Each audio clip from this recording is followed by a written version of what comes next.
This is the part of the show where we leave our audience with a tip for advocating for themselves, right? If there is someone who is recently diagnosed with bladder cancer, what would be your advice to them? What would be one thing that you would like to get? What tip you would like to give to them? That is a great question. First of all, I will also note I had an incredible advocate by my side, and my wife, who was an incredible patient advocate. The healthcare system can be difficult to navigate. There's a major cancer center here in our area, and I go there, and it's got a great reputation, and it is a fantastic place. It saved my life, but it's a busy place. There are a lot of patients who want the attention of the doctors. And so I always brought someone with me, mostly her. We always had questions going in. We made sure that we got our questions answered before we let the doctor scrub out and leave the exam room. And we were not afraid to ask questions, whether it was in the portal or to call the nurses.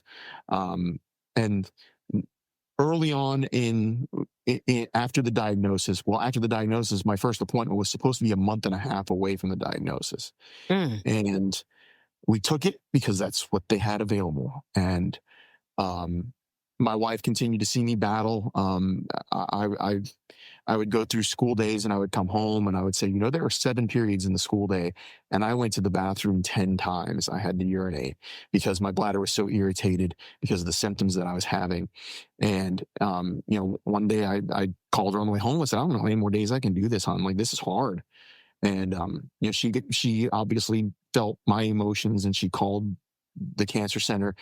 And one of the nurses there said something to her I had never expected a nurse at a cancer center to say, but she said, call every day. And my wife said, what?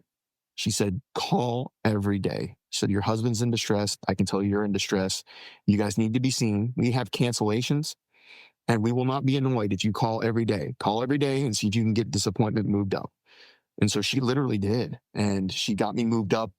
I was in there within 2 weeks instead of a month and a half.